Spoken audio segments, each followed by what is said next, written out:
जोहार साथियों बम से भारत मुक्ति मोर्चा तथा राष्ट्रीय पिछड़ा वर्ग मोर्चा द्वारा देश भर में निरंतर बहुजन समाज की जागृति का कार्य किया जा रहा है।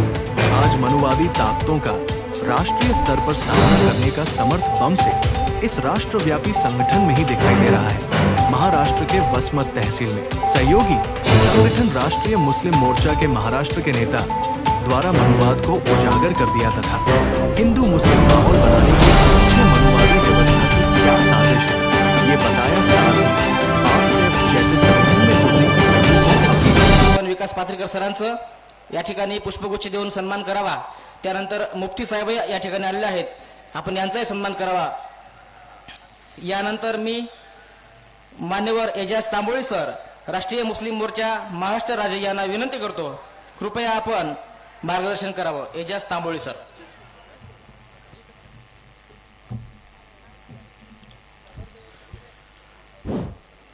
सबसे पहले जिन जिन महापुरुषों ने, जिन जिन सहाबाओं ने हमें आज़ाद करने के लिए अपनी जिंदगियां लगाई, ऐसे सभी महापुरुषों को, मूल निवासी महापुरुषों को और सहाबाओं को मैं सलाम करता हूं। साथियों, भारत मुक्ति मोर्चा और पिछड़ा वर्ग मोर्चा के द्वारा मराठवाड़ा स्तरीय कार्यक्रम रखा गया है। माननीय वामन मेश्राम साहब की अध्यक्षता में ये परिवर्तन यात्रा चल रही है पूरे महाराष्ट्र भर में, और इसके बाद पूरे देश भर में यह परिवर्तन यात्रा का आगाज हो चुका है आपके वसमत शहर से। साथियों, भारत मुक्ति मोर्चा के साथ मैं कम समय में बात रखूंगा। भारत मुक्ति मोर्चा के साथ जितना जल्दी मुसलमानों को जुड़ना चाहिए उतना जल्दी जुटना चाहिए। जितना देर करेंगे मुसलमान उतने ज्यादा लाशें उठानी पड़ेगी मुसलमानों को। जितना जल्दी जुड़ेंगे मुसलमान भारत मुक्ति मोर्चा के साथ उतना कम लाशें उठानी पड़ेगी मुसलमानों को, क्योंकि भारत मुक्ति मोर्चा एक ऐसा संगठन है, सामाजिक संगठन है जो मुसलमानों के साथ खड़ा हुआ है ताकत के साथ। देश के अंदर मुसलमानों के लाखों संगठन काम कर रहे हैं, लेकिन समस्या बढ़ती जा रही है मुसलमानों की, कम होने का नाम नहीं ले रही है। लेकिन भारत के अंदर भारत मुक्ति मोर्चा एक ऐसा संगठन है जो मुसलमानों के साथ ताकत से खड़ा हुआ है। इसके सबसे एक उदाहरण मैं बताना चाहता हूं। भारत के अंदर 25 करोड़ मुसलमान हैं। 25 करोड़ मुसलमानों का वोट वैल्यू जीरो करने का काम किसी ने किया है? वोटिंग मशीन ने किया है। वोटिंग मशीन मुसलमानों का वोट वैल्यू जीरो कर चुकी है। अगर वोटिंग मशीन के विरोध में कोई आवाज उठा रहा है देश भर में तो भारत मुक्ति मोर्चा उठा रहा है। साथियों, 31 जनवरी 2024 को दिल्ली के चुनाव आयोग के कार्यालय पर मोर्चा लेकर जाने वाला, लाखों की तादाद में मोर्चा लेकर जाने वाला संगठन भारत मुक्ति मोर्चा है। 6 अक्टूबर 2022 को आतंकवादी आरएसएस संगठन के हेडक्वार्टर पर मोर्चा लेकर जाने वाले संगठन का नाम भारत मुक्ति मोर्चा है। साथियों, आज देश भर में अगर कोई आरएसएस, बजरंग दल, विश्व हिंदू परिषद या आतंकवादी संगठन के विरोध में अगर कोई ताकत से बोल रहा है तो भारत मुक्ति मोर्चा बोल रहा है। इसके अलावा कोई संगठन भारत के अंदर नहीं है। और एक में ऐसा नेतृत्व है भारत के अंदर, एक में ऐसा नेतृत्व है जो बोल रहा है मुसलमान आतंकवादी नहीं है। आज के देश के अंदर ब्राह्मणवादी आतंकवादी है, वामन मेश्राम साहब कह रहे हैं। इसके अलावा कोई मुसलमान नेता बोलने के लिए तैयार नहीं। मैं चैलेंज के साथ कह रहा हूं, कोई मुसलमान नेता, कोई मुसलमान संगठन बोलने के लिए तैयार नहीं। असली आतंकवादी कौन है, हमारा वोट वैल्यू कैसे जीरो हुआ है, ये कोई आज नेता हमारा बोलने के लिए तैयार नहीं। इसलिए मुसलमानों से मेरी अपील है, आज ताकत से भारत मुक्ति मोर्चा के साथ जल्द से जल्द जुड़े। जितना देर करोगे उतना ज्यादा नुकसान होगा, क्योंकि भारत मुक्ति मोर्चा हमारी लड़ाई लड़ रहा है मुसलमानों की। कोई तंजीम हमारी लड़ाई लड़ने के लिए तैयार नहीं। जो तंजीम हमारी लड़ाई लड़ने के लिए सामने आती है उसको आतंकवाद के नाम पर बयान कर दिया जाता है।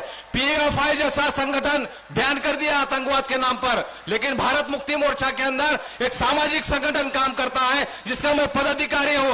राष्ट्रीय मुस्लिम मोर्चा किसी के औकात नहीं मुसलमानों के लिए संगठन को बयान करने की, क्योंकि हमारे साथ भारत मुक्ति मोर्चा राष्ट्रव्यापी संगठन खड़ा है। इसलिए मुसलमानों से मेरी अपील है, भारत मुक्ति मोर्चा राष्ट्रीय मुस्लिम मोर्चा के साथ जुड़े, क्योंकि देश भर में हमारे साथ जो अन्याय अत्याचार हो रहा है, मॉब लिंचिंग हो रही है, 3 तलाक के नाम पे हमारे साथ, हमारे शरीयत के साथ छेड़छाड़ की जा रही है, वक्फ बोर्ड के बिल में छेड़छाड़ की जाइए, लेकिन हम अकेले अकेले लड़ते हैं, हमारी पिटाई होना तय है। और हमको सामाजिक आंदोलन चलाना चाहिए। वो सामाजिक आंदोलन क्या है? ओबीसी की जात वर्जन के समर्थन में हमको रोड पर उतरना चाहिए, ईवीएम मशीन के विरोध में हमको रोड पर उतरना चाहिए, एससी एसटी ओबीसी के आरक्षण के समर्थन में हमको रोड पर उतरना चाहिए, ना कि हमके मुसलमानों के एक ही मुद्दे को लेकर के हमारा अलग अलग लड़ाई नहीं लड़नी चाहिए। अगर हम अलग अलग लड़ाई लड़ते हैं तो पीटना हमारा तय है, हम पीटे जाएंगे। इसलिए SC ST OBC NT DNT Maratha साड़ी माड़े कोले हटकर धनगर सभी लोगों के साथ हमको इत्तेहाद करना होगा।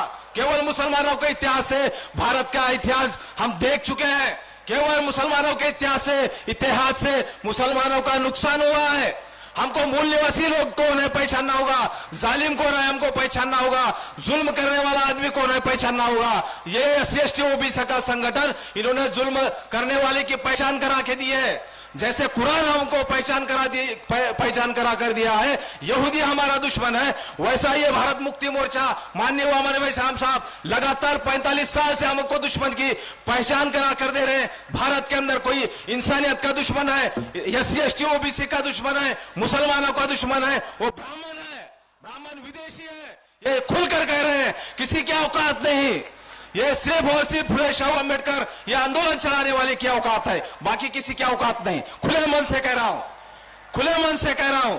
साथियों, एक मंच पे गया था, मैं कम समय में अपनी बात खत्म करूंगा इतने बात कहकर। एक मंच पे गया था, वो मंच से कहा जा रहा था देश के अंदर तीन विचारधाराएं हैं, एक मार्क्सवादी है, एक गांधीवादी है, एक अम्बेडकरवादी है। तो मार्क्सवाद हमारे लोगों को महाराष्ट्र में ज्यादा पता नहीं, गांधीवाद पता है, अम्बेडकरवाद पता है। जब मेरी बारी बोलने की आई तो मैंने कहा ना हम गांधीवादी हैं ना अम्बेडकरवादी है, ना हम गांधीवादी हैं ना मार्क्सवादी हैं, हम फुले शाह अम्बेडकरवादी है। ना हम गांधीवादी हैं ना मार्क्सवादी है, हम फुले शाह अम्बेडकरवादी है। तो फुले शाह अम्बेडकर के जो मूवमेंट चल रहा है उस मूवमेंट से जो है मैं इसे अपील करता हूं और एक शेर कहकर अपनी बात खत्म करूंगा। शेरनी की नस्लें कभी सियार पैदा नहीं करती, शेरनी की नस्लें कभी सियार पैदा नहीं करती, हम मूल निवासी की माएं कभी गद्दार पैदा नहीं करती, भेड़ियों के डर से चीता मरा नहीं करते। फुले शाह अम्बेडकर हजरत टीपू सुल्तान की औलाद, किसी से डरा नहीं करते, किसी से डरा नहीं करते। जय मूल निवासी, जय भीम, जय भारत।